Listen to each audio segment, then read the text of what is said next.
ലോക്സഭാ തെരഞ്ഞെടുപ്പിൽ 4ാം ഘട്ട വോട്ടെടുപ്പിന്റെ പരസ്യ പ്രചാരണം ഇന്ന് അവസാനിക്കും. 9 സംസ്ഥാനങ്ങളിലും ഒരു കേന്ദ്രഭരണ പ്രദേശത്തുമായി 96 മണ്ഡലങ്ങളാണ് മറ്റന്നാൾ പോളിംഗ് ബൂത്തിലെത്തുന്നത്.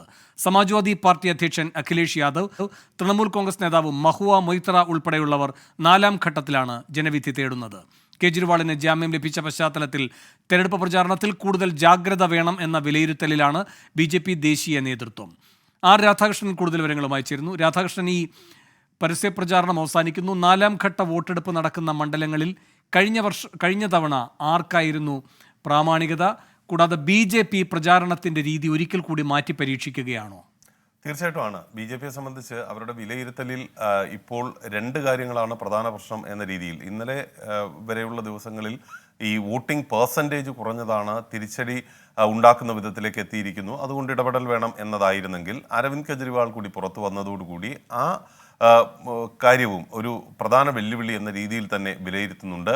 2 പ്രശ്നങ്ങൾ: ഒന്ന്, ഈ വോട്ടിംഗ് പെർസെൻറ്റേജ് കുറഞ്ഞത്; രണ്ടാമത്തത്, അരവിന്ദ് കെജ്രിവാൾ പുറത്തു വന്നതോടുകൂടി ഇന്ത്യ സഖ്യം രാഷ്ട്രീയമായിട്ട് കൂടുതൽ ശക്തിപ്പെട്ടു എന്ന തോന്നൽ ജനങ്ങൾക്ക് ഇടയിൽ ഉണ്ടായിട്ടുണ്ട്. പ്രചരണ രംഗത്തും അത് പ്രതിഫലിക്കുന്ന വിധത്തിലേക്ക് വരുന്നുണ്ട്. ഇത് നേരിടുകയാണ് BJPയുടെ ലക്ഷ്യം.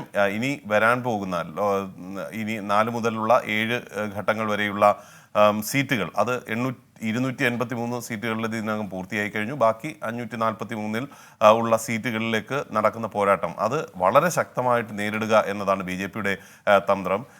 കഴിഞ്ഞ നിയമസഭാ തെരഞ്ഞെടുപ്പ്, ഗുജറാത്ത് അടക്കമുള്ള മധ്യപ്രദേശ്, രാജസ്ഥാൻ ഒക്കെയുള്ള സംസ്ഥാനങ്ങളിലെ ഈ നിയമസഭാ തെരഞ്ഞെടുപ്പിലും BJP തിരിച്ചടി ഭയന്ന ഘട്ടത്തിൽ അവർ ചെയ്തിരുന്ന ഏറ്റവും പ്രധാനപ്പെട്ട ഒരു